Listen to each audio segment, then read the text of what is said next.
excited to continue our research into the programs and policies of USDB. I'm Leanne Wood. I am the chair of this committee, and I represent District 4, South Salt Lake and Davis County and South Salt Lake. I see Randy, our vice chair, on. Would you like to introduce yourself? Yes, I'm Randy Booth, representing District 13, Nebo School District, and Provo City School District. Perfect. Thank you. Okay, Member Earl. Good morning. Jenny Earl. I represent District 1, which is Cache County, Box Elder, Morgan Ridge, North and South Summit. So it's the top of the state, and I'm glad to be here. And I'll turn my video on next time I talk. I'm just still en route to somewhere. So my apologies. You're fine, and we will all be turning our cameras off as soon as we begin, just so that the interpreter can be the primary camera. Member Brenton. Hi, I'm Member Brinton, and I represent the other side of the state from Member Earl. I'm down on the bottom of the state in District 15, and just happy to be here. Thank you. Thank you. And Member Davis should be joining us shortly. So we do have one public comment today, and we'll invite Sarah Erb to talk with us. We'll turn our cameras off and mute. And Sarah, you have 3 minutes. Thank you for joining us today.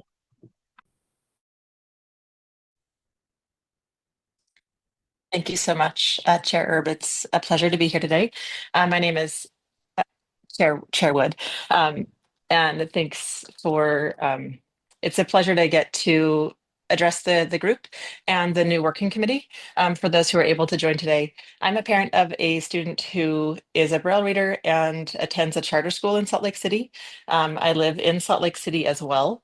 And I wanted to speak to the comment about, give public comment about the topic for outreach services. And specifically, just wanted to remind regarding the Board of Education's responsibility to help to facilitate LEAs to be able to provide services for their students, if at all possible, rather than contracting with the outreach services. Initially, the outreach services for the blind students and visually impaired students across the state were facilitated to help those rural districts and LEAs that had a hard time with facilitating their own services. And then it kind of has grown so much that they're also providing for non-rural areas. And that, I think, creates barriers for districts and charters that would otherwise not be there to provide appropriate services for their own students. So looking forward to seeing how we can help support, the State Board of Education can help support LEAs to work with teachers of students who are blind and visually impaired, who can work and collaborate really well with the general education and special education teams. And when we have USDB's outreach services, that creates multiple additional barriers in the form of additional administration and travel costs. So thanks so much for your time today, and I look forward to hearing the discussion. Take care.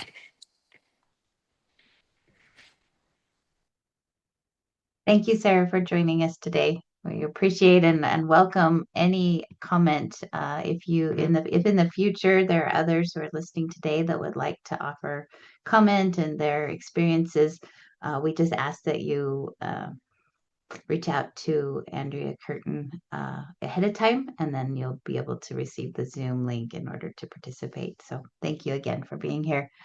So we are going to start today a discussion on USDB transportation. That's one of the areas where we've seen additional costs, and we do the budget through the state, and thought it was a good place for us to increase our knowledge in that area. And so I'm going to turn the time over to, I'm not sure who will be speaking to it from USDB.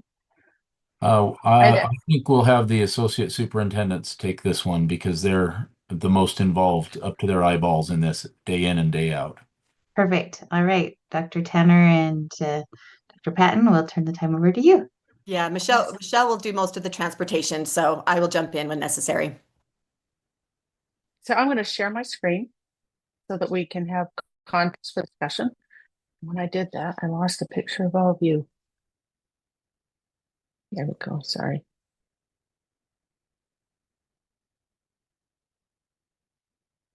Let's pause for a minute. I apologize. Had it up and ready. Okay. There we go. All right. We were given some questions in which to address as we talked about transportation. So I'm hoping that we can address those with some of these questions. So here we go.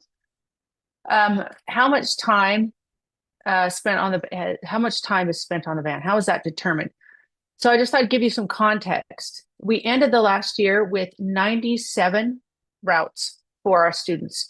That's for all 4 campuses. That's the JMS, Ogden, Springville, Salt Lake, and St. George. They are currently defined by time. So it's how much time that van driver starts the route until it's completion of the route. So those route times, as determined by our vendor, are between category A is 150 to 170 minutes. You can see 83 routes. And we go as deep as category D, which is up to 300 minutes. There are currently 2 routes that have that. Those are students that travel a great distance to get to cottages.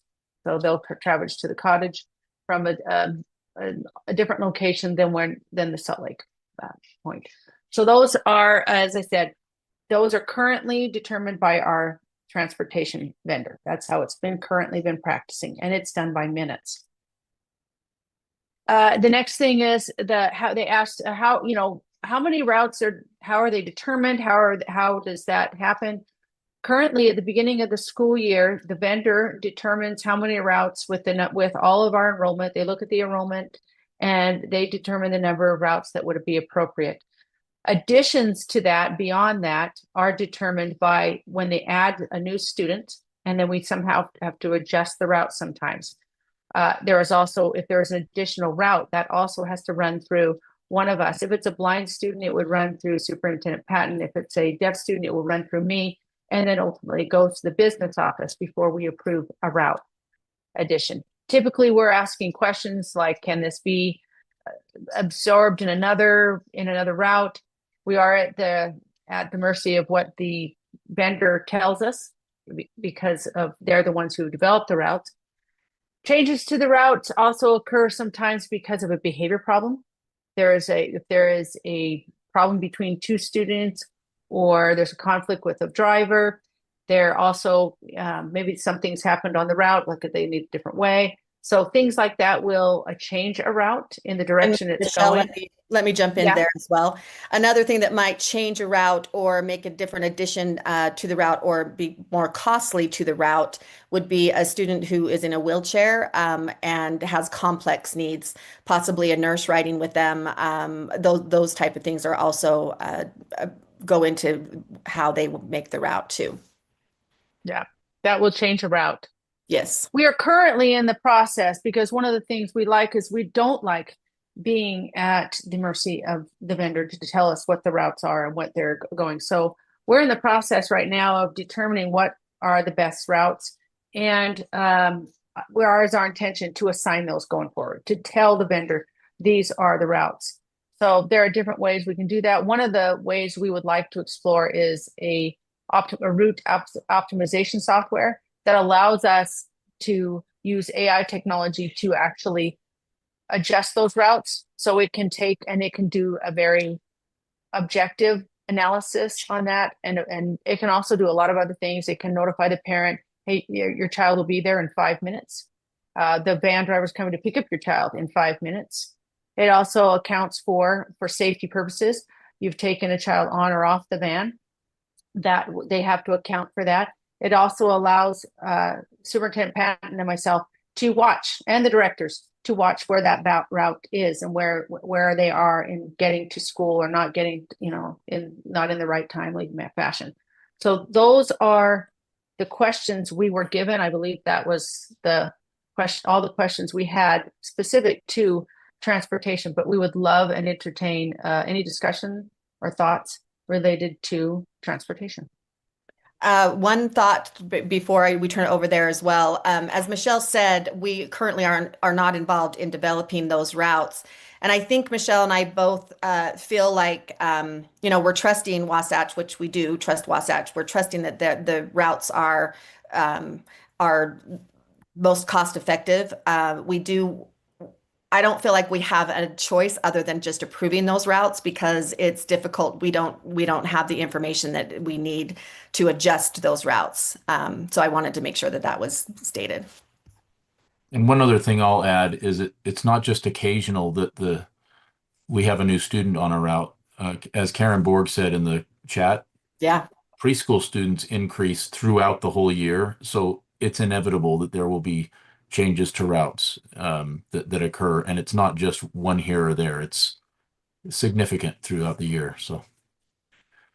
And it could be a preschool student, it could be a middle school student, it could be an elementary student. So it can change. And those are different routes. So preschool will run a different time than elementary, which runs a different time than secondary.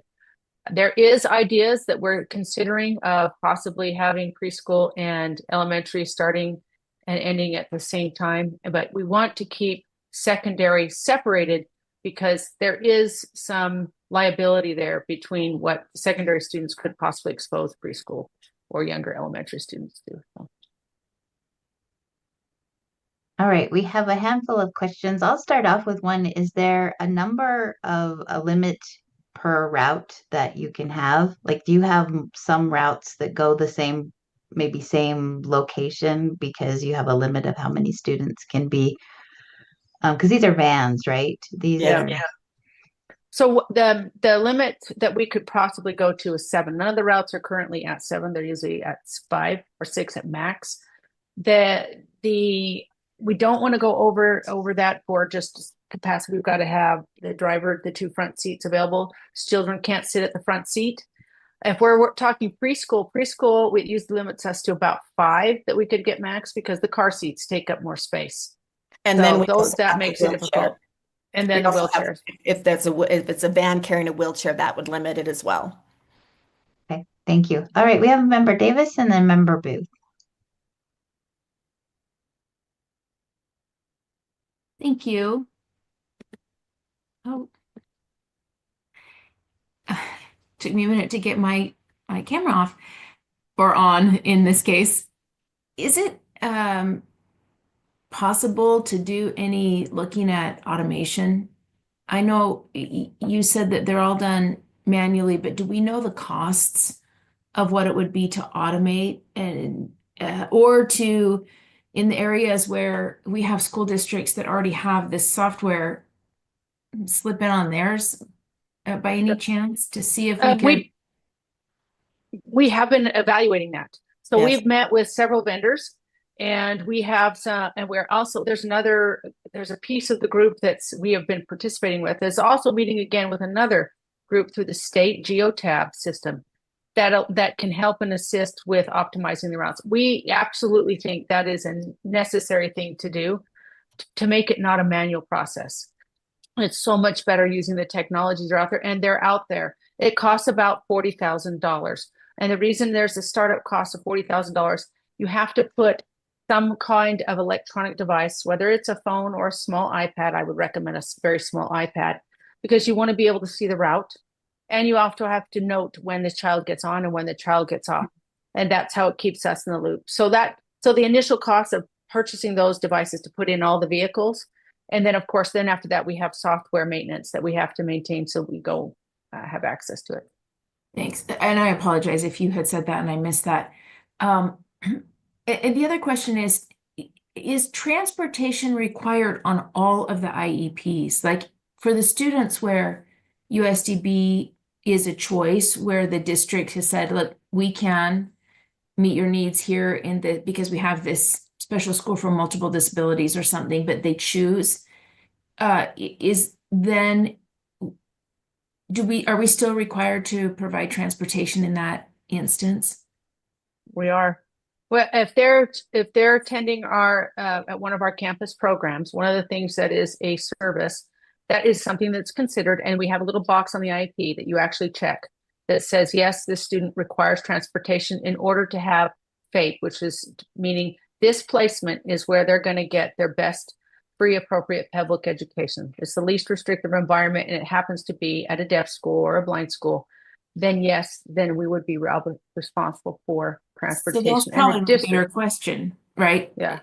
Sherwood, if I can follow up, probably the better question is that are all of our IEPs currently say that this is where the student needs to be to have FAPE. There's none that are like you could have FAPE here, but this is a choice, kind of like a charter choice, and then the parent would transport. No, we don't have any such as that, Board Okay. Member Davis. Thank you. I think, sorry. I think we should mention though that a lot of students are driven by their own parents, especially A few. kids. And over time, Few. those parents usually get to the point where they're more comfortable and then they'll start putting them on the buses. So it's Yeah, not every student is not transported on the buses, but most of them are, or the vans, I should say. Yeah. I do want to say something as far as transportation is not necessarily mandated. However, if it is marked on the IEP, then as a related service, then it is mandated, which all of ours are. I wanted to be clear Board Member Davis, when we answered that. So to follow Thank up on you. that, so the box is checked, but you may still have some parents who bring them, or They don't, Yes. if the parents during the IEP meeting, the parents would say, no, I'm not going to need transportation services. Therefore, we would not select that box. And Okay. the parent would. It's still provide the purely transportation. IEP driven. Yes. Yes. Everything is IEP driven. Okay, Member Booth, sorry to. Thank you. I was wondering, as you were talking about the changes,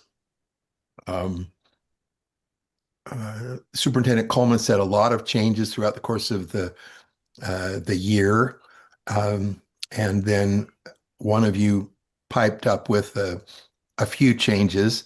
I'm just interested to know, how do you budget, and how much does it increase a specific van's budget to have to add a specific new student to the route? So how do we start with a budget at the beginning of the year, but if there are a lot of changes throughout the course of the year, how do we anticipate and prepare fiscally for those students that need to be added throughout the course of the year so we don't end up in a deficit at the end of the year? So our first goal is to always try to see if we can get them on a current route that's already going past that. So it would increase the length of time on that route for everybody on that route. So the current practice is to add it to a current route. And that's always the practice we go to. If there is a student that's added and we say, you know what, we're busting at the seams, we can't add it here, can't add it here, can't add it here, it means we'd have to add another route. That's when we start talking about, well, how would that look? What's the possibility with that? You know, is there a child this happens to, who is in up a canyon up in Morgan, right? And there's nobody coming that way. So that is an additional route. That wouldn't be a big Sprinter van. It might be a smaller vehicle, but there are conditions like that occur. So we have to consider all those things, and we take it very seriously adding another route, because we're trying not to add additional routes. But if needed, and it has to help the students, we do add it. Board Member Booth, and to your question as far as how do we anticipate and budget for those things, that's the $1 million question too. It's essentially, it's very, very difficult to be able to do that in a very detailed way, because we don't know who's going to be coming throughout the school year, nor do we know what their disabilities are. Like I said, if they have a wheelchair, then that sometimes we've had to in the past add a route just for one wheelchair that is, but to provide FAPE, we have to transport that student with the wheelchair, but we don't have any other vans that can take on that capacity. So I don't know that there's a strategic way that we could actually plan for that. However, if somebody has any ideas, we're really open to that, because it would really help. But I don't know that we have a great answer for that, Board Member Booth. The best May we I can have a say is we follow-up? do know preschool students are coming. We know about 40 preschool students are coming. However, we don't know their addresses, so we don't know which route they would be put on yet. So we do have an idea because have our PIP program that tells us we anticipate these students could possibly come, but we don't have those routes assigned before they get here. So I'm we wondering planning that way. Chair, may I have a follow-up? Absolutely. Go ahead. So I'm just wondering if there is a way, when you know those preschool students may be coming, to,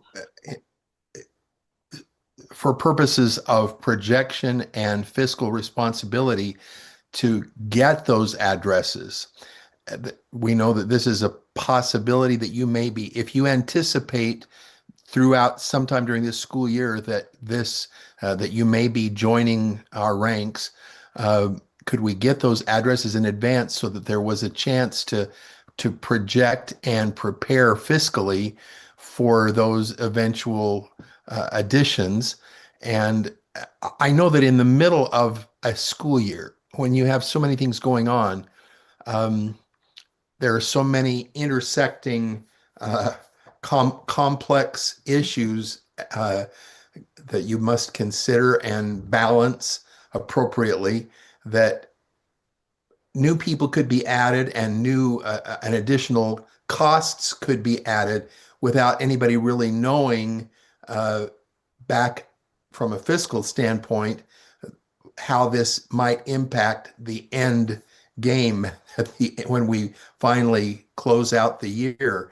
And so I'm just wondering if we could find a way to very specifically, as they are added, to make a special note from a fiscal standpoint that this is being added, this is going to increase the budget by X number of dollars from now until the end of the year for this many months. And so that we are projecting and beginning, then after seeing a couple of years go by, then we're guesstimating based on what has happened over the last couple of years. We need this much of the budget to be remaining to take care of these additional students that we are anticipating will join us as they have the last 2 or 3 years. And then we're not caught at the end suddenly going, whoa, that was a lot more than we anticipated from a financial standpoint for transportation. And maybe that's already being done, but I'm hopeful that it's that we are becoming more and more aware of it in the middle of the craziness of trying to add additional students, so that we aren't ending up. This is not one of the areas where we go over and then we have to figure out how are we going to cut, and are we going to have to end up cutting staff, and are we going to have to end up reducing services because we didn't have sufficient funds to take care of our transportation needs.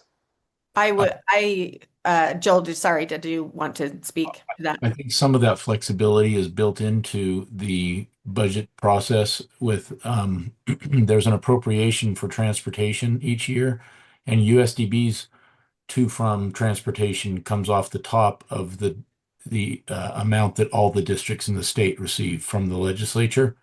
And so there's a certain amount we can use up to that amount, but we usually don't. We only use what we actually have to bill for. And so I think some of that flexibility has been anticipated there that way, Randy. At least that's my understanding. And I'm sure that Deborah or Scott Jones could explain that in better detail than we can in this meeting today. The thing that I wanted to mention, Board Member Booth, is that we also, and I don't know that this would actually count as predetermination, but in special education law, we have to be very careful in predetermining any placement. So we can't legally say this student is coming or this student isn't coming, which is part of our problem, right? Because we have, we're speculating. We do try to look at the kids that are most likely not coming, could come, and most likely coming. So but we're very, very careful on the terminology we use, which I think we could do some of the same things. But I just wanted to bring that up, that certainly is an issue as far as we have to make sure that we're not predetermining what students come. Thank you. I appreciate that. So, I also, yeah, go ahead. oh, well, Member Britton had a question on the chat. She said, do you have numbers to show the fluctuation in growth over the last few years from beginning to end of year that show the need for flexibility and to anticipate growth? I know we've seen charts in the past. Do you have any of that information on hand? We are currently working on some better graphs, even with the state auditors. They've been doing their analysis. USDB auditors. Yeah, I'm sorry, USBE auditors, not the state ones. USBE auditors, but it's getting into some granular detail. But we do have, and we could look into PowerSchool to see how our numbers have grown day by day for preschool up through high school. Our biggest growth, as you can anticipate, is preschool. So we plan for those students. We usually know those kids in the spring, so that we have an idea of who's coming, so we can send out the registration. And then as they get in over the year, our PIP directors have an idea of what ones are coming in throughout the year, and they can notify us of that. But we could go back and look back through PowerSchool, and we could see when students arrived and when they came and how that changed and fluctuated over the year. We'd have to take a snapshot at different times of the year to look at that, but it's something that can be done. I think one of our greatest benefit that we can get is if we take over more of the optimization of the routes. I think that is the greatest benefit for our cost savings, is to say we use our own technology. We also, Superintendent Patton and I, would love to have the ability to actually know precisely where they are in the routes and be able to tell you immediately exactly which child is where at what time. And so that is another benefit it gives us, so that there's a safety involved in that. So, but it will also, it could help optimize those routes, so we'd have less than 97 routes. I think it's helpful also to remember that when we're in the ninth year of a 10-year contract, and so we're going to be preparing an RFP this next year to do this again. And when this contract was prepared, it was while Scott Jones still worked at USDB, and he and I were barely there, and neither Dr. Tanner nor Susan Patton, I think, were yet in there. I was there. Oh, Michelle was new in her position too then. But we didn't even have the technology to do what we do now. And so that's why we're starting to look at it now, so that we can, in the new contract, we can retain more control of things that we didn't before, and the RFP put into the hands of the vendor then. That's a little bit more context that we didn't say at the beginning. Great, thank you. I'm going to ask if she wouldn't mind, Deputy Superintendent Voorhees, will you talk a little bit about, just kind of going back to that special ed discussion we had on our very first public meeting, how it works, I mean, compared to USDB and on campus, how it works in other, because I know I have a neighborhood bus that comes for one student here every day. Maybe just a little deep dive for those of us that are new to how special education works, how that transportation works across the big picture of special education. Is that a comfortable question? Sure, I'll respond, and you can tell me if I'm getting at what you are looking for. So, Leah Voorhees, Deputy Superintendent of Student Achievement. IEP teams, like I talked about in our last meeting, go through a very linear process. They determine the student's needs, then they determine goals to be able to help the student access and make progress in the general ed curriculum and standards. And then they determine the services that the student's going to need to be able to achieve those goals. And then they determine placement. And in the process of determining services, in order for the student to access those services, special education services help the student access general education. Okay. Then the team also determines related services which help the student access special education. So special ed helps student access general ed. Related services help the student access special ed. And one of the related services is transportation, because if a student can't get to their services, they're not going to make progress. They're not going to access and make progress in their special education services, and then they won't be able to access and make progress in general education. So teams determine if the student needs transportation, and basically there are two reasons. One is safety. If the student is little and it's not really safe for the student to get to wherever the services are provided, generally a school, but sometimes the services are provided elsewhere, like you heard about services being provided in home. A student wouldn't need transportation as a related service if the services were provided in home. If the school is across the street, the student wouldn't need access to transportation. So safety is one of the issues. The student has a cognitive impairment. If the student has a behavior support needs, if the student is little, safety would be a reason that the student might need transportation. Another reason is just sheer time, distance, and this is an important case for USDB.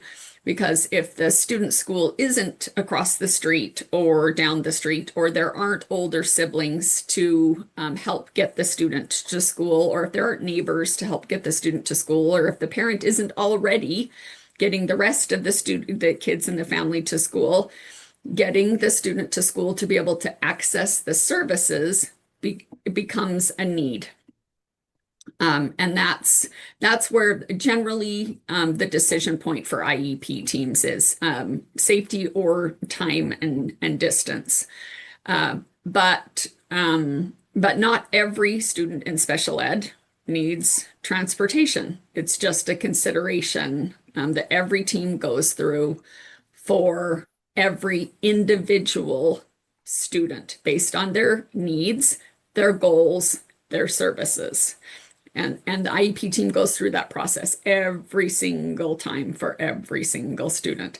And board member Davis asked the question about if USDB worked like charter schools. Actually, it's the reverse. Charter schools also have to provide transportation if the student requires it to receive a free appropriate public education. That's not well known because charter schools don't provide general education transportation generally. Some do, but they have to provide it if the student needs it for FAPE. Now, one thing to consider quickly is if a student can safely access the services that they need without transportation, then it is not required for FAPE. If a student is going to receive services at their local elementary school, at their local junior high, at their local high school, and they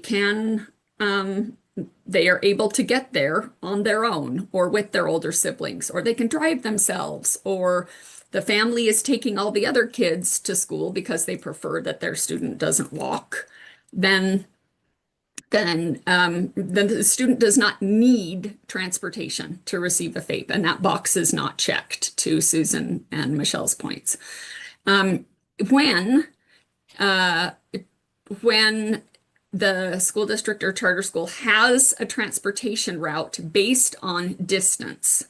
So in Utah, we have laws about transportation. If a student lives a couple miles away from the school, then the district provides a bus option for the student, and the student goes to a bus stop, gets on the bus, and goes to school. A student with a disability can do that as well. If there aren't particular safety issues or behavior support issues or cognitive issues that would keep a student from walking or arriving at the bus stop to get on the regular bus because they're more than 2 miles away from the building, they don't need transportation as a related service because they can get there in the way that all general education students can get there. So transportation isn't required. So that box doesn't need to be checked. But what does need to happen is the team needs to have that discussion and the team needs to make that decision. Does that respond to your question, Chairwood? Yes, that was very helpful. Thank you so much.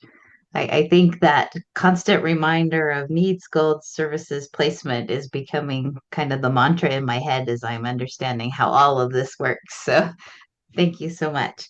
Are there any other questions from the board before we, Cindy, then or Member Davis, and then we're going to turn the time over to Deborah uh, Jacobson. Just she's going to talk to us a little bit about the budget, how we see it in Kobe, which we talked about last time, how it all kind of comes together. So, Member Davis, go ahead. So just to make sure I understand what you said, so because a student is going to USDB doesn't mean that a team would automatically check the transportation box. Correct. It sounds though, in many cases likely, but in some cases they would not, If I may add, depending on the IEP. Chairwood, may I add? Yes, please. We do have an example of that. In Price, we have a self-contained classroom out in Price. And because they are attending the school with the other students out in Price, they join through the regular transportation of the rest of the school and arrive at that placement. USDB does not provide transportation for those students in Price because of that exact reason.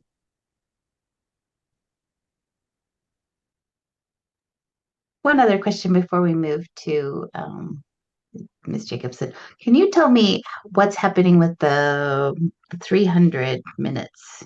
Is that someone who stays? Is that a route to and from once per week? How does that work? That's a route on a Sunday night from an area to our cottages. So those only happen at Sunday and Friday night.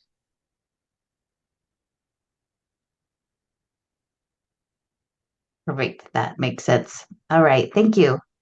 Deborah Jacobson, we turn some time over to you. Sure, if I can get things to work. Okay, Assistant Superintendent Deborah Jacobson. Just real quickly, pupil transportation. So USDB, to Superintendent Coleman's point, their funding for their transportation is taken right off the top for the pupil transportation for all LEAs. So the budget is about $130 million in total for the entire state for districts and then USDB. And each year we will take off the top what USDB is estimating what their next year will be. We kind of fence that money. Then the rest of the funding is allocated out to districts by way of formula at that point. And then we distribute 60% of the anticipated amount for USDB at the beginning of the year to get them going. And then after the session, we evaluate where they are and how much they have spent throughout the year. Sometimes in this case, this year, we did send an additional $1 million around the March timeframe. And then at the end of the year, we do a true up and send them exactly what they spent on transportation. If there is any savings between what we had fenced for USDB and what they actually spent, then the savings is then distributed back out to the districts. And that's how the process works. Did that answer your questions, Vice Chair Wood?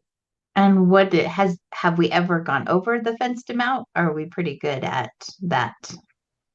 We're pretty good. It's getting very close. And one of the reasons that USDB was asked for a business case for this year in this last session to increase that amount. So we do know that their current contract has an automatic increase of 2.5% per year. So we always take that into consideration when building their budget for the next year. Great, thank you. We have a question from Member Davis. So just to make sure I'm understanding, USDB's transportation is funded 100% annually.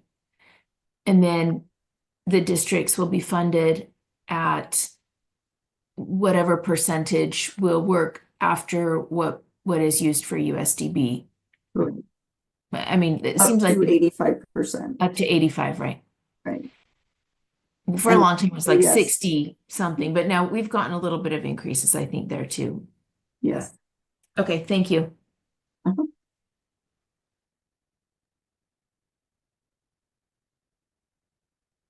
Okay, I am not seeing any other questions. So board members, we'll move on to our next topic unless we have any other questions on transportation. Leanne, let me ask, can I just get a clarification on that last question, comment, kind of a piece? Is that okay? Yes, yep. So my question has to do with what is I mean, I say we take, but USDB is funded, their transportation is funded at the top. But what is the percent of that compared to the rest of the state? It's not a massive percent. Am I right in that? And I mean, this is the mechanism that there isn't a WPU, so there has to be some mechanism for providing for transportation. Just because of the way this is structured. I don't know how it'll be structured in, next year or the year after that, but currently this is the way that it's structured. That's how transportation costs are paid for. So can you help me understand? I don't want people to leave going, wow, USDB, right? There's this huge percent off the top. I don't think it's that at all when you're talking all the funding for the districts across the state.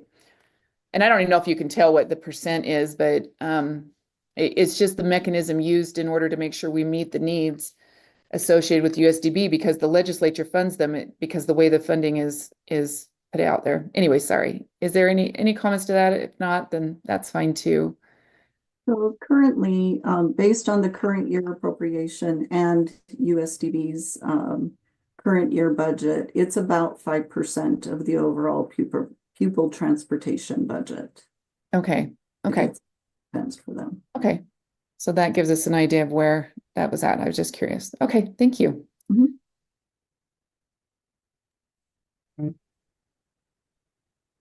Hey, I'm not seeing any other questions. Well, thank you for that. We're going to move on to a discussion on our outreach services. And I noticed there's some great material in the backup. So for further exploration, but let's go ahead. And I see Superintendent Coleman. Are you leading this discussion? Yes. So, well, just for a minute. Okay, thank you. So we actually have materials from both of the associate superintendents. And so I think we'll just have Dr. Tanner share hers first, and then Susan Patton can share hers also because hers gets a little more granular, but together, I think you'll get a really good picture of outreach services, and then we can answer any questions that you have after that. All right, I'll share my screen again.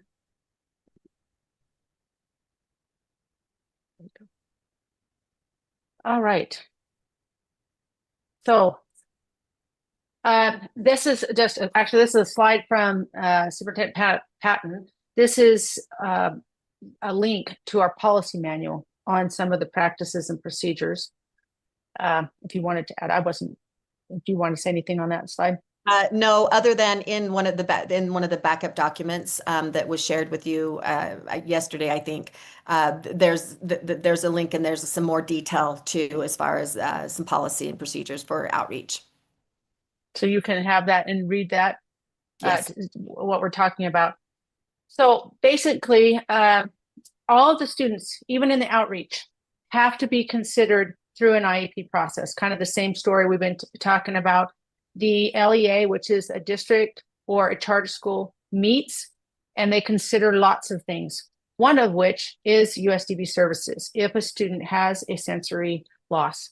So the LEA takes the lead in developing that IEP and calling and implementing the 504 plan. They also conduct all the evaluations and assessments. They can also contact with us if, for example, the student's profoundly deaf and they don't have anyone that has the expertise to assess the child in their native language of American Sign Language. We are often contracted for that service. And of course, on the blind side, they have similar needs if they don't have a student that can't see the test. And so they will sometimes contact us to help and assist with those evaluations. But ultimately, the LEA is responsible for that. Then they have to convene the meeting, and we have to actually consider our services as an option for a student with a sensory loss. So that's kind of how it starts. So you're going to hear this over and over again. I was so excited to hear Deputy Superintendent Voorhees emphasize this again. First thing we do, and just as talking in layman's terms, we do a complete comprehensive evaluation. That's conducted by the LEA. Again, they can have us assist them if needed. But that includes formal, informal evaluations, any previous evaluations, any feedback or input we have from the parent, and they do a comprehensive evaluation of the student. That evaluation is then discussed at the IEP meeting or evaluation meeting, and that is comprised of the district, a regular teacher, special education teacher, and of course the parent. And what we have to emphasize for ours is that there needs to be a USDB representative there, whether if it's for a student that's deaf, then it's a representative from the School for the Deaf. It's a student that has a vision loss, then it's a representative from the School for the Blind. But somebody would need to be present from USDB so that we can truly consider USDB services. From that, as the team is comprised of that, they look at that and they decide what's the appropriate goals and objectives for this student to have access to the general education curriculum and to progress and to receive FAPE. That drives the types of services that the student will need to be successful.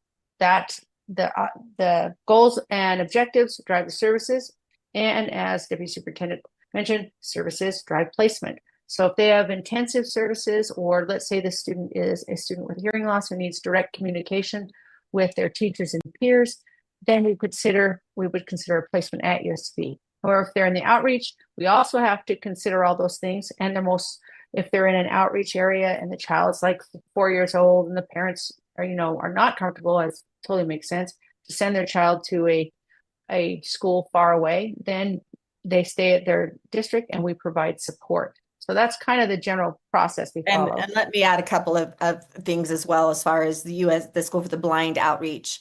So when we talk about a comprehensive evaluation, there's two different types of there's the 3-to-3 transition, which means that the student is going from our parent-infant program into the school system or Part B system.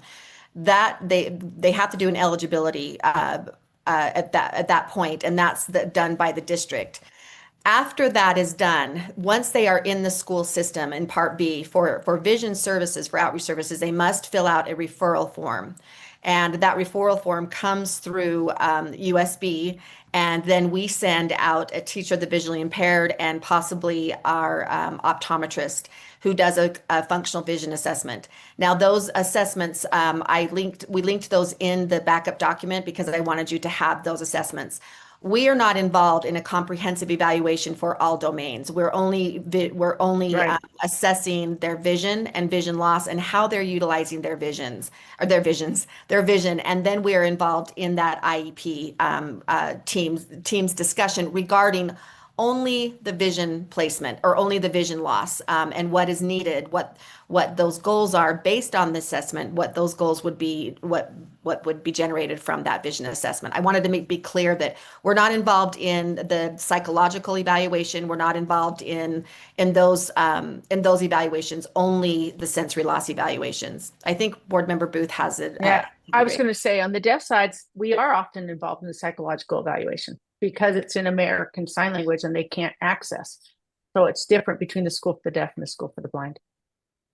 Member Booth, do you want to ask your question? Okay, so I'm now suddenly beginning to understand that local control is the approach here. And so it's all beginning, the needs assessment and the discussion of how we provide what needs to be provided for each student originates at the LEA level. I'm interested how early in that process is the USDB representative available to consult with them? And do you have a lot of these representatives, or is this a pretty high level kind of person that is going to be actually meeting in those IEP teams? Um, what is the personnel? How does that happen uh, across all of the various districts in the state? Okay, great. So I'll speak to the School for the Blind. So when we get a referral, and who goes out to manage that referral or do the assessment is actually a teacher of the visually impaired. Um, if usually for the School for the Blind, usually what is happening is that they're not suggesting or not thinking of a placement change to the School for the Blind. That what they're thinking of is services. Now, this isn't all of the time. I want to be very clear on that. But at that time, the teacher of the visually impaired will conduct the assessment and propose goals to the IEP. And then based on those goals, services will be determined on how many minutes per week, per month, per day that is needed for that student to possibly learn Braille or work on some goals for cortical visual impairment. And that's done in the district. At that time, we don't have for the School for the Blind, when we're suggesting goals, we don't have an administrator involved or an LEA rep from USB.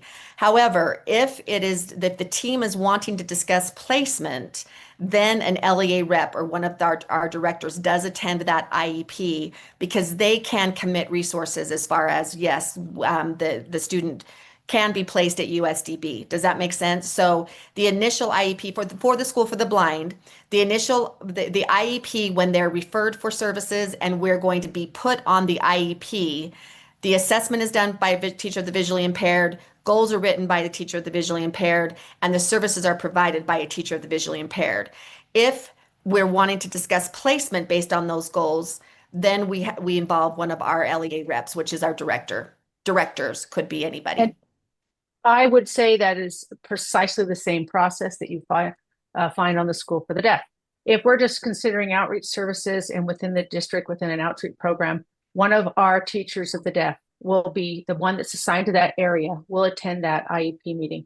Again, if they're considering a placement at USDB, then one of the directors need to attend that IEP meeting. We have that assigned to the directors. But typically that is done by our outreach teachers of the deaf. Yeah, and a teacher does not have the authority to be able to participate in a placement change to USB or USDB. Yeah, right. So when you say And TBI, just a quick follow-up, and sorry, Member Sure. Booth. When you say TBI, so this is with if you are contracting with that school, they would contact you for your outreach deaf or Right, blind right. TBI. So go With a ahead. school that's not using USDB or an LEA that's not using USDB, they would just maintain that internally with their Right. TBIs. Okay, Right.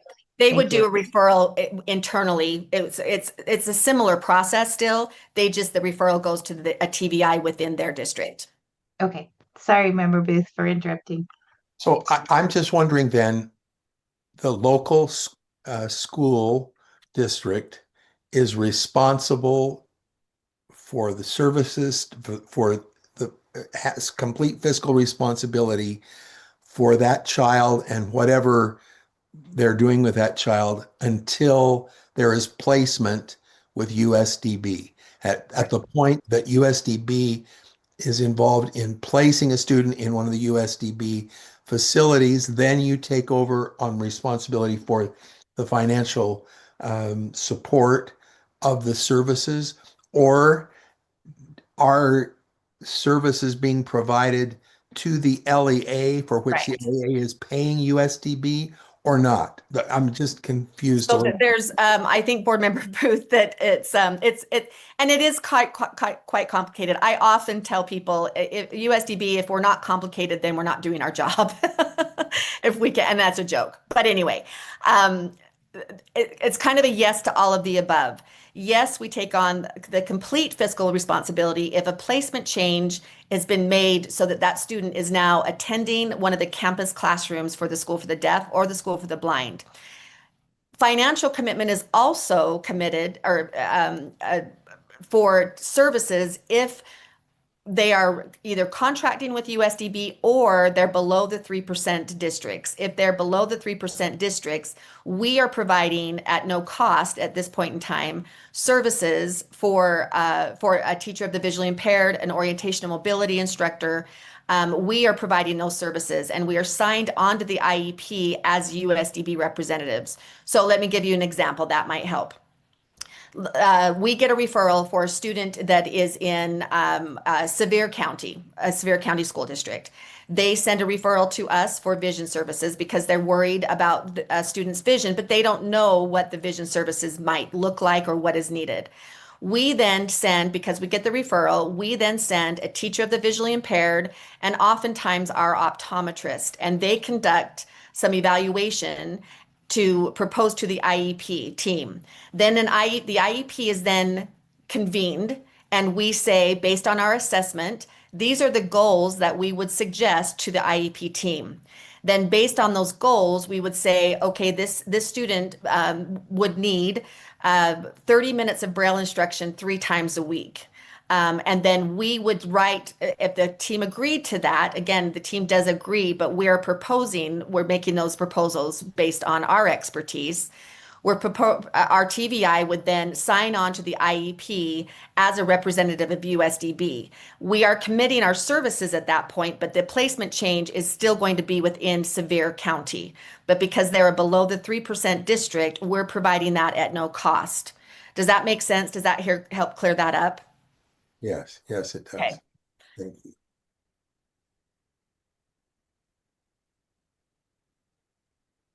I think you can go on. I'm not seeing any other questions at this time. Okay. Let's do that. Okay.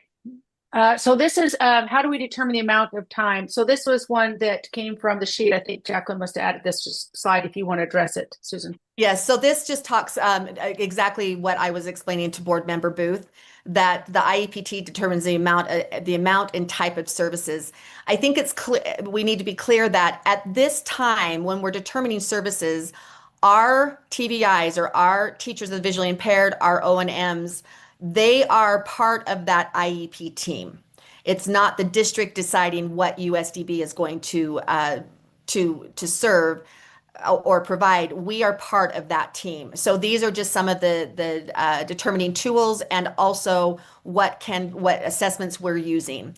I don't think we need to spend a ton of time on this. No. You can see, and again, this is explained in detail in that backup document.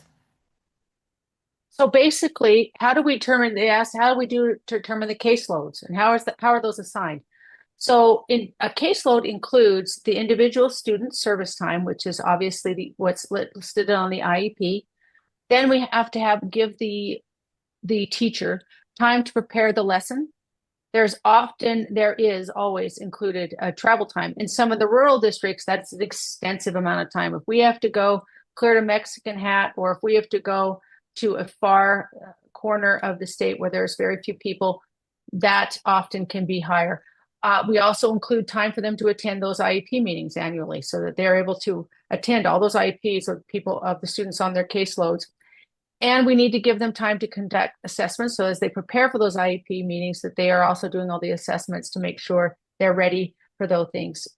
We also include time for them to get professional development, because our teachers, just like any other teachers, need those opportunities to grow and develop. And we also have to give them time to do the bureaucratic nature of the world, which is making sure all the paperwork is completed. Then those teaching assignments are given by, and we're going to show this at the end. We have some maps, so we'll show them at the end, but they are organized by geographic regions, so that someone in Provo School District knows who their person to contact is. and someone in, say, Moab, out in San Juan has to know who their contact person is. And then we organize them by caseloads. For example, in the Salt Lake area, even though we have a school there, we have a lot of outreach students in the Salt Lake area. So there are several teachers of the deaf that assume those caseloads to get to those students within the charter schools and the smaller districts, and even some of the larger districts that are contracting with us to provide the outreach services to students in the Salt Lake area. So then we have a group that takes over a small geographic area. But in the smaller areas, the rural areas, it's usually one individual. And we'll show that at the end. And I wanted to add here, for the School for the Blind, we actually have their caseloads down to the minute. And we know that 9,000 minutes for a teacher of the visually impaired and O&M instructor is about the capacity that they need to be able to meet all of their IEP minutes and all of the things that Michelle has just listed here. If that caseload is above 9,000 minutes, we need to do some readjusting so that we can make sure that, number one, we're serving the students on their IEP and completing those service minutes. But number two, that we're not overwhelming those teachers. And that is a big concern because we don't know how many kids are coming in. So if we have sometimes, not very often, but sometimes we have a family that has a couple of students with vision loss that we're trying to serve. We try really hard to make sure that we are geographically based, but because we know based on the amount of minutes that down to the minute, we sometimes have to go beyond the geographically based locations. And I would say we also, on the deaf side, we're using that 9,000 minute as a full FTE. So we understand when you add all these different factors in that I've got listed here on the screen, they should total around 9,000 minutes to hit a full FTE. There are some staff members actually on the deaf school side that have gone a little bit over the 9,000 as well. In order to hit the needs that the students need. So we know those teachers are a bit overwhelmed, but it's the reality of where we're at. And so that can happen. But 9,000 minutes of a grand total of all these types of these responsibilities is about one FTE. Board Member Booth, I think you had a question, if that's okay. I am so impressed with the attention to small details. And I know that this is our goal in all of public education. But unfortunately, in many of our districts, when we have large classrooms, regular teachers are not so carefully analyzed down to the 9,000 minutes that would be overwhelming. And so I feel so encouraged and grateful that you have taken the time and have developed a means of assessing needs and preparing teachers to successfully perform what they need to do as teachers, and that you are zeroing in on 9,000 minutes compared to just whatever it takes, which a lot of our educators across the state in a normal classroom are having to deal with, and depending on how many English language learners and how many behavioral problems and how many whatevers they deal with, that's just what they deal with.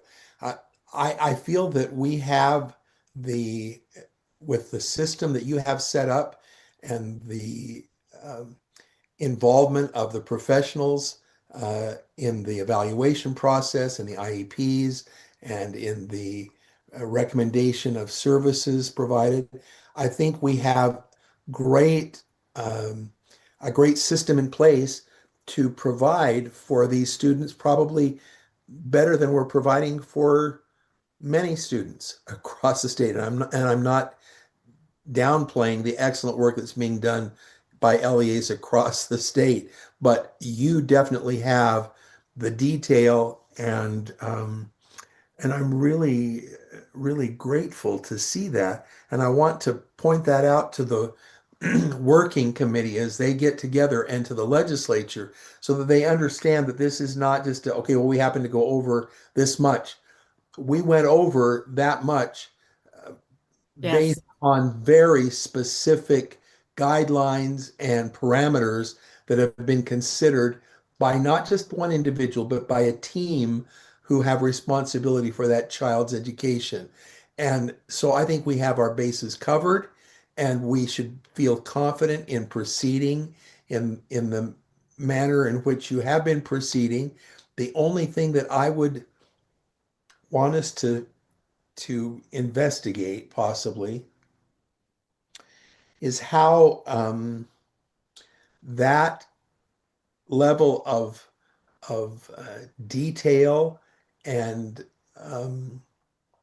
focus on very important details that you have demonstrated in your list of how to determine and assign caseloads be implemented in the rest of the LEA's challenges to educate their population of students that live in Price or live in whatever corner of the state, so that every child and every educator recognizes what is optimal, and we are making every effort, every single student and every single year, to provide optimal opportunities for success for the teachers so that they're not overwhelmed, and for the students so that they really are receiving the individualized, personalized educational program that's going to help them succeed to the Thank fullest extent. Thank you, Board Member Booth. I also, just speaking to that, in your backup documents, one thing I did want to point out, as far as when we're looking at caseloads and developing caseloads, we're not only looking at the 9,000 minutes. We look at the 9,000 minutes, but we're also looking at the accountability piece for our teachers. And our teachers they are held at a level of accountability that sometimes I worry about. I worry that because we need to demonstrate that we're serving those minutes on the IEP, and that we're accountable for the LEAs that we're serving, not just the above 3% districts, but to all of the districts that we're serving. And we ask them to provide a signature log, and you have a link to all of these in your notes. They have to do a work log. They do student visit notes. They are required to submit a Google Calendar, and then we have monitoring reports. And so we're not just saying that we're not just even looking at the 9,000 minutes, but we're also looking at what has been done and how are they proving that they're doing what we say that they're doing on the IEP. And so I think that that's important for you as a subcommittee to know that we have that documentation. When we're asking for new positions, we're basing that on those logs, those minutes. We're basing it on that we have the 9,000 minutes, but this teacher has gone over to 14,000 minutes. This is what we're basing those positions on. So I just wanted to bring your attention to that. Chair, may I just have a follow-up comment? Yes, please. So I would raise the voice of warning from this committee, and I don't know how we communicate this to the appropriate individuals. But as we're looking at 2026, and we have reviewed the number of positions that are going to need to be eliminated, and we recognize the data and the detail that has gone into each individual student's evaluation and caseload assignment. How in the world, with that kind of clarity and that kind of careful evaluation, can we, in good conscience, say, okay, well, we're going to pull back this many of the positions are not filled, but we're going to pull back this many positions that currently exist, and we're going to just increase all of the teachers from 9,000 to 19 14,000. or Yeah. 14,000 or whatever to get through 2026. And of course, that's not going to impact the educational experience of the student at all. It may kill the teachers, Yeah, that's the worry. but they will come through for those students, although the students will feel it because there's no way that the teacher can extend their best efforts to that many more minutes per year and still meet the needs of that student in the manner that they need to be met. So yeah, we've got a 1 year solution. We're going to tighten our belt. Well, it's more than tightening belts when we look at this kind of preparation that has already taken place to figure out what is really needed. And if we're going to cut back this much, so are we going to cut back completion of paperwork? We're not going to expect those logs to be made. Are we going to cut back on individual student service time? Instead of 30 minutes 3 times a week, it'll be 15 minutes. We can't cut back on the travel time. Are we going to turn over the IEPs to some district personnel that we hope will be able to get it right because we don't have the personnel to be able to do? I mean, I just would invite the legislature to come up with some suggestions as to what they would recommend of this very important and thorough, comprehensive approach they would eliminate in order to accomplish what we've got to accomplish for the year 2026. Or maybe we can all just sleep through the year of 2026, wake up in 2027 and hope things will be better. Thank you very much. Thank you, Member Booth. We have Member Earl on.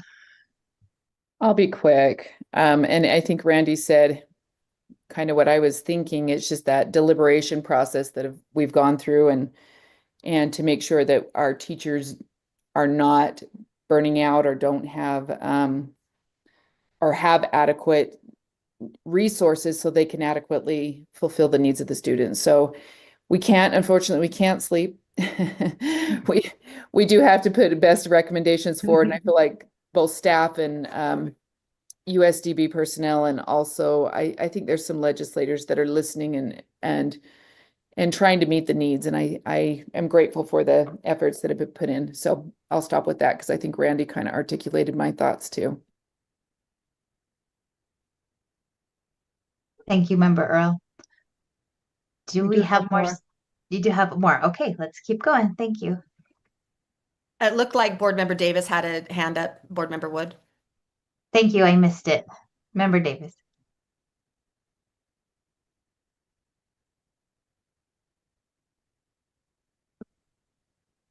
Thank you. As we're trying to look through and just figure out, are we doing everything that needs to be done in the spaces that it needs to be done?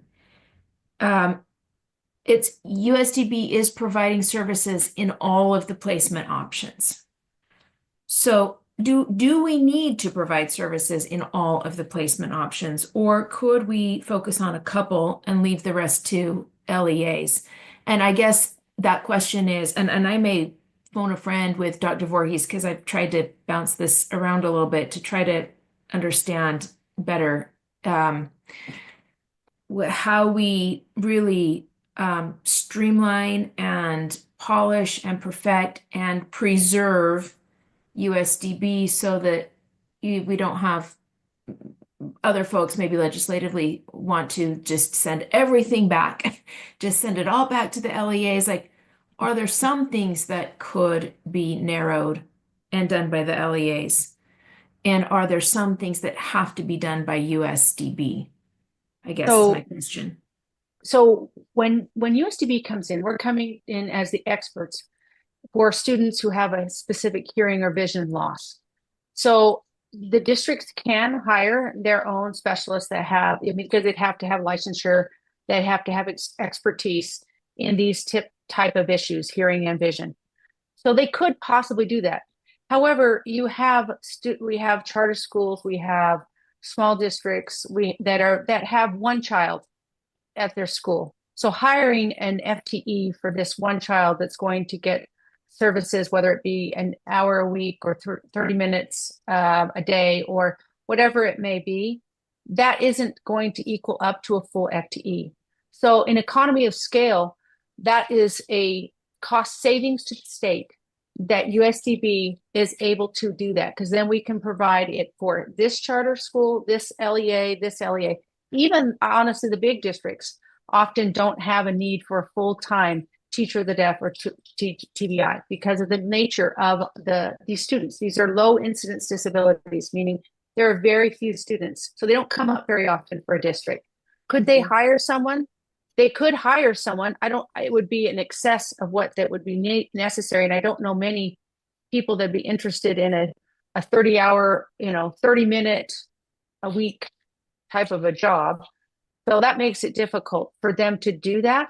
Plus also the hiring body may not have the idea to understand what is the qualifications for a teacher of the deaf, or what is, for example, I often run into this with some districts that don't understand the certification requirements for an interpreter. So oftentimes they'll think, well, certainly this person signs, this should be sufficient. Whereas there's laws within the state that say they need to be a certified educational interpreter. And we know how to screen for that. We take care of that. And then we can assign it and assist the districts. They don't have to be an expert in everything. They only have to know where to reach out to find the expert. And then we come in and we can support. Yeah, thank you. And I'm wondering, is there a way to, instead of look at because I completely agree when you don't want an LEA to hire a fraction of a person per se, and that's where this really can make a difference. And I don't know if it can be looked at differently at all. I'm not sure, as opposed to a fraction of an FTE, or if it could be looked at any divisions of placement. Anyway, I don't know. I'm wondering if would Chair Wood, would it be possible to just talk with Dr. Voorhees for a minute and ask her just to see if I had understood, and just her thoughts of how that could be divided via placement. Superintendent Voorhees, would you like to speak to that? And then Sure, Jenny, thank you. Member Earl, are you waiting? Yes, I am. Okay. All right. Perfect. Thank you.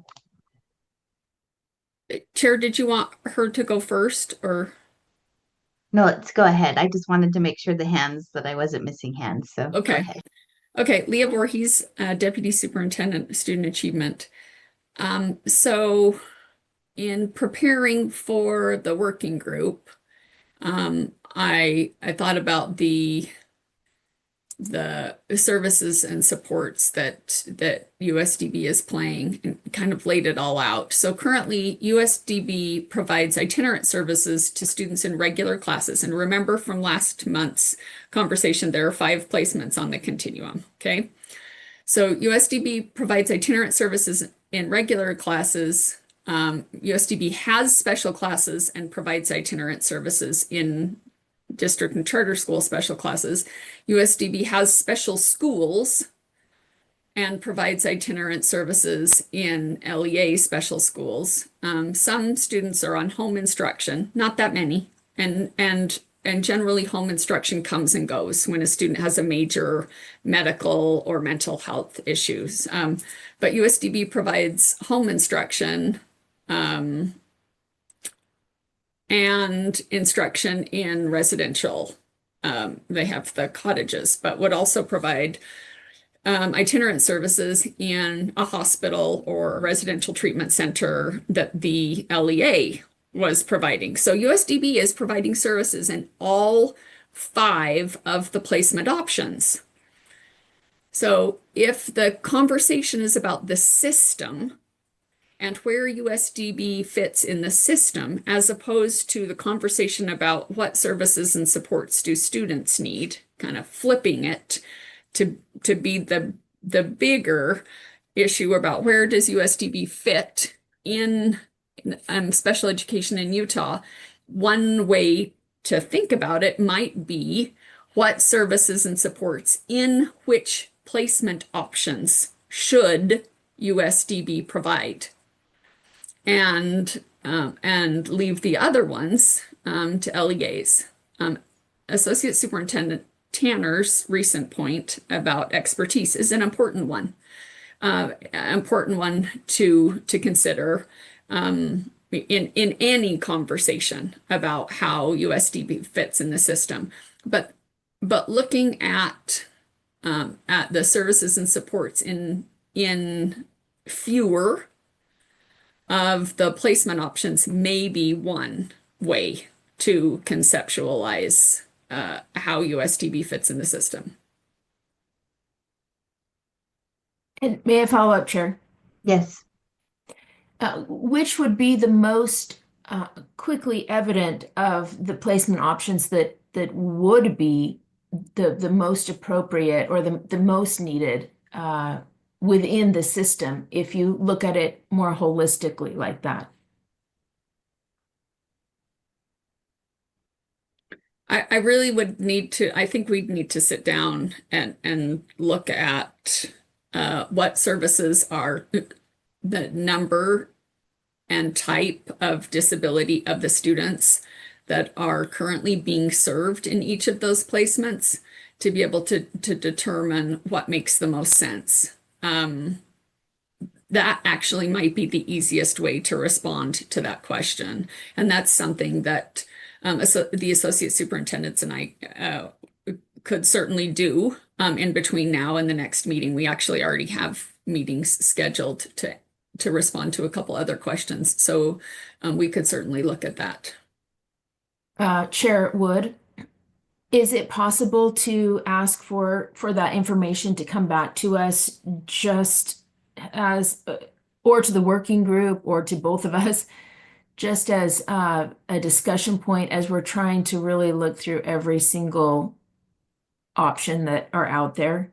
Yes, and I think definitely the work group, and then we will be having regular updates in this committee on what's happening in the work group also. So should be good. Great, thank you. I don't need a motion for that. That can just be a request for information. Yes. Yep. Thank Yep, you. we'll make sure that happens. All right. Any follow-up or should we move to Member Earl? Okay, go ahead, Member Earl. Yeah, as I listen to this, I just want us to be really careful in the idea that we're refining and polishing and that we should always leave something better. And that's what a polish is, it improves upon. And I think we have to be really careful that we're not rubbing off the finish to where it requires some kind of replenishing or refurbishing, right? And maybe there's a little bit of that takes place. I think we got to be really careful that we're not missing the mark with students. And that's what the whole first part was about, right? The related services and how it relates to special education and how it relates to the classroom setting so that the kids can participate in trying to narrow the scope. We may actually be rubbing off the finish that's necessary that may require a new application. So I'm not sure if that's where you were going with that, Board Member Davis, but I just want to make sure we're meeting the needs of the students and then we're advocating the best we can for those families and for those children based on the services that are needed, because it's not a cut and dry answer, just like Deputy Superintendent Voorhees articulated. It's a little more nuanced than that. What are the services that are being provided? Are they in the IEP or is it needed for the success of the student? So I know we're trying to really get to a polished finish. I just think we got to really be careful we're not rubbing something off that needed to be there just in the name of tightening down the hatches or whatever, right? That we're staying where we need to be. So Thank you, Member Earl. Member Davis, did you have a follow-up to that?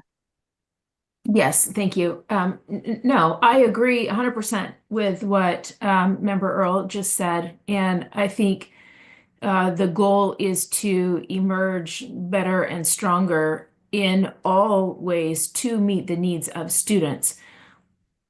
Having said that, we are here to have a lot of conversations and explore a lot of options, because heretofore we haven't. And so I think that's going to require some real flexibility in thinking on all of our parts as we move forward to get to coin what Scott Jones always says, to get to what right looks like, in any space. I think that's what's going to be required here. Thanks. Thank you. All right, let's continue. I would love to break about 11:30, 11:35. Is that for we'll to do go what we into our can. closed session? Is Yeah. that rushing you? I don't want to No, rush you. there was one point on this. We don't need to go through this. This was what I put in. I did want it to be noticed that we at the School for the Blind do a formal review of our caseloads 3 times a year, 3 times during the school year, and then as needed. But we make sure that we do a formal review 3 times a year. And then Michelle, you can go to the next one. Yeah, I'm gonna keep going. So basically, essentially, when I went through this, I was doing the essentials. What you're talking about in outreach services is essentially a teacher of the deaf. We often provide an ASL interpreter for a student who needs that to access their curriculum. And then we also provide audiological services. Those are the students that are more hard of hearing and access through an assistive listening device or hearing aid management. So that is, I'm just trying to get us down to our time. If you wanted to, these are the other services that we've put in some of the other slides as well. Did you want to spend more time on this? No, I don't. But again, please look at the backup document, because that is in great detail, and it will answer all of the questions. And I do want you to know what our outreach teachers are doing. And I'm gonna yeah. And this is also just a link for the referral form that you can look at, and also the consent. Anyway, and then this is these are our, you can go to the last one, Michelle. Yeah, that's our contacts. So this is, someone asked how you can reach us. So you can contact either Susan or myself, but we also have directors who are assigned to the outreach. So that's Brandon Watts for the School for the Blind, Adam Billings for the School for the Deaf. In addition to that, and I'm just going to click on these really quickly so you can understand, and hope, you are still seeing the same thing? Yes, it looks like. So this is on our website. You can scroll down here and they've got a list of who's covering which area of the state. On ours, obviously we're visual people on the deaf school side. So we just put that into a map, and you can click on the map and you can see who is the person that you would get to if you're in that district. And we have all of these are assigned. And if you would like more detail, the detail is in the USDB Technical Assistance Manual, which is in the board docs. And then additionally, how to contact us, there is a website that we talked about all the referrals that the School for the Blind had, and the School for the Deaf has some as well. They're on this referral website. One of the things I thought I would probably make mention, Utah Schools for the Deaf and the Blind has been here since 1884. So I appreciate the polishing and the rubbing the discussion, because that's important. We have been standing on the shoulders of our predecessors. And this process is where we're at today, has been refined since that time. And it's been an ebb and a flow and a change to get to where we are. And one thing I can say for sure at the Utah Schools for the Deaf and the Blind, we are very malleable, and we have chosen to learn and grow, and we have changed so that the person, as you've seen over time, is where we arrived to the decisions that you've seen presented today, and that we are a service provider across the state because it helps and assists, and it's been refined to this point. So that's been an ongoing process. It's something we've always done. I think we're a much better system than almost any state in the nation for serving deaf and blind kids, because we've been very open-minded, and we weren't regimented to this one model that has been perpetuated from way back when, which is there's just one residential school, and then the other districts have to figure it out on their own. And as a recipient of those students that come to our states, often those parents are very frustrated because they couldn't get the level of service that they needed, whether at the district outreach level or to get their student into a more localized placement option near their home. But it's a beautiful thing that USDB has created that allows us to do both. we don't have the competition that exists in other states. We are able to assist and provide expertise when needed without being the sole provider for the student. So we have a lot of options here that I think has been beautifully developed over the course of time here in USDB. That's my thought. And Superintendent Coleman seems like he wanted to say something. I do, and I know we need to move on, but Michelle, I appreciate you stating it the way you did. That was ideal. My thought with this, especially with the analogy that board member Earl brought up about the burnishing and polishing and so forth, is that I'm grateful for that, because really the board should be open to anything, either direction. And I feel like we've approached the recent season with USDB with this mindset that we have to do less. We really have to find ways to do less. And I think it's appropriate for the board to maybe push back against policymakers that are coming at it from that point of view. If the discussions with Superintendent Voorhees and others determine that actually we do have things set up the right way and we should find a way to preserve this, or, and don't freak out at this, board members may determine that USDB should be doing more in some instances. And that and I know that sounds horrible right now because we're in a season of trying to make as many cuts and get as efficient as possible. But there are students in this state who are still significantly underserved, who have vision or hearing loss. And I don't know if USDB is the answer to that, but I'm hoping through this process that the board members at least will continue to think we shouldn't predetermine that we have to move in a direction of reducing services necessarily. Let's look at everything first and see if that's even a proper place to start or not. So anyway, thank you for that discussion. I think that was awesome. Thank you, Superintendent Coleman. And I think that is the purpose and intent of this working group, is getting many voices to the table. We'll meet at the end of the month for our first one, and finally having more of that cohesive look with our LEAs, with USDB, with the board, with the legislature.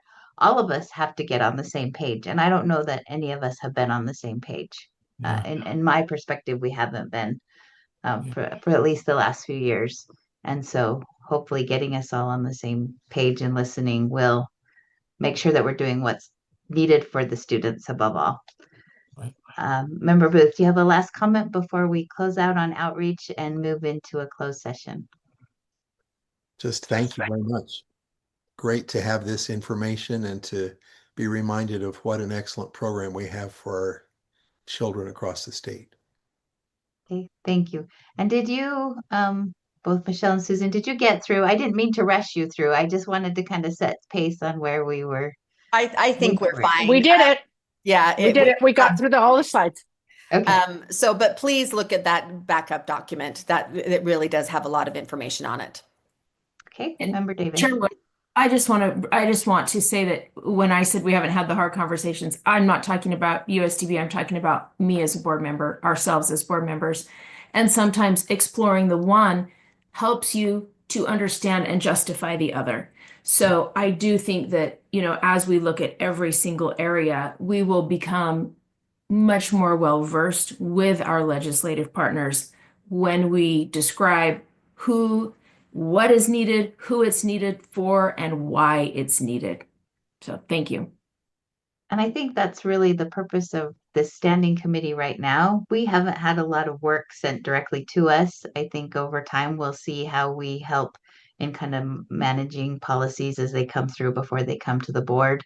But right now, I'm just hoping that at least 5 of us on this board have a really deep and broad understanding of the work that you do, so that we can speak to it to other board members, to legislators, and to the public as a whole. So we are going to, this is something new. We are going to move into a closed session. USB Bylaws Article 8 says standing committees are not subject to the Open and Public Meeting Act. However, they are open to the public, but we have put in special circumstances where we may close a meeting, and this one will be in discussions regarding the implementation of safety protocols on USDB campuses. We don't want to look at where we may have a shortfall and open that up to a public discussion. So we will be going into a closed session now, and we will close out our meeting from there. So we want to thank the public for attending and appreciate your time. We're thankful for our public comment. And I would ask Jerry to help us understand how we do this. All right, I just need to know who's going into the closed session. Is it just the board members? Board members and then our the USDB and USBE staff. Yeah, Dwight Overgard will need to be included. He's here online already. So we have member Booth. And we won't need to include the interpreters. Okay. I'm going to stop the stream real quick. Now, go ahead. All right, we've come back out into our open session. Again, thank you to all who participated. We may consider a meeting in July. The board generally does not meet in July, but we do recognize that there are some deeper safety issues that we need to look into if there are any legislative requests that we might have to make. So I will take one more motion for this meeting. I move that we adjourn. Okay, we have a motion to adjourn. All those in favor? Aye. Any opposed? That passes. Thank you so much. Thanks, everyone. Thank you.